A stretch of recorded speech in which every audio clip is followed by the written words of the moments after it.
ఒకటి ఇప్పట్లో wife and husband ఇద్దరు జాబ్ చేస్తుంటారు. అండ్ పిల్లలు ట్యూషన్స్‌కెళ్ళేసి వాళ్ళే ఓన్‌గా వెళ్ళాలి, రావాలి. ఎందుకంటే వీళ్ళ టైమింగ్ సెన్స్ కరెక్ట్ సెట్ గాక చాలామంది పిల్లలు సోషల్ మీడియాకే అడిక్ట్ అయిపోతున్నారు.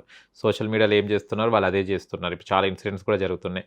అసలు జాబ్ చేసే పేరెంట్స్ పిల్లల్ని ఎలా కేర్ చేయాలి? అంటే మేము జాబ్ చేస్తున్నాం కదా! టైర్డ్ అయిపోయినాం. ఇక ట్యూషన్ వాళ్ళే చూస్తున్నారు కదా! అని వాళ్ళ మీదనే వదిలేస్తున్నారు. బట్ ఎప్పుడైతే టీచర్ కంప్లెయింట్ చేసిందో మీ అబ్బాయి ఇలా చేసిండంటే అప్పుడు పేరెంట్స్ అదే ఇది కూడా చేస్తున్నాం మా అబ్బాయి అన్న కాడికి వస్తుంది. ఏదన్నా ఇష్యూ జరిగినప్పుడే పేరెంట్స్ దాని మీద ఫోకస్ పెడుతున్నారు. అంటిల్ దెన్ వాళ్ళ జాబ్ మీదనే వాళ్ళ ఫోకస్, వాళ్ళ మనీ ఎర్నింగే ఇదే. ఆ పిల్లలమ్మ స్కూల్‌కి పోతున్నారు, ట్యూషన్ పోతున్నారు. కానీ పిల్లల మీద చేయకుండా జాబ్ మీద పెడుతున్నారు. జాబ్ చేసే పేరెంట్స్ పిల్లల్ని ఎలా పెంచాలి? మన ఫస్ట్ ప్రయారిటీ ఏదండి? జాబ్ చేయడం కాదు కదా, పిల్లల్ని Yes. హ్యాపీగా ఉంచడం. అందుకోసమే జాబ్ చేస్తున్నాం, అవునా? అవును.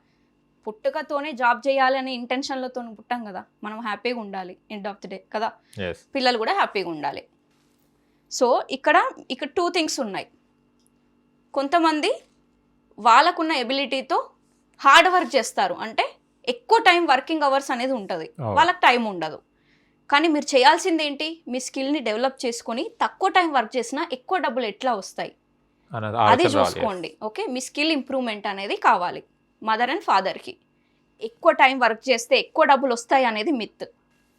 మీకు టాలెంట్ ఉండి మీకు స్కిల్ అనేది ఉంటే ఆ స్కిల్ని డెవలప్ చేసుకుంటే ఖచ్చితంగా ఒక 5 అవర్స్ వర్క్ చేసినా కూడా మంచి డబ్బులు సంపాదించవచ్చు. ఎంతోమంది ఉన్నారు అట్లా. నిజమే. కానీ మీకు ఎబిలిటీ లేక పిల్లలకి మేము టైం ఇవ్వట్లేదు, పిల్లలు మాట వినట్లేదు, పిల్లలు తినట్లేదు, పిల్లలు టీవీ చూస్తున్నారు, మొబైల్ చూస్తున్నారు అని వాళ్ళని బ్లేమ్ చేస్తున్నాం మనం.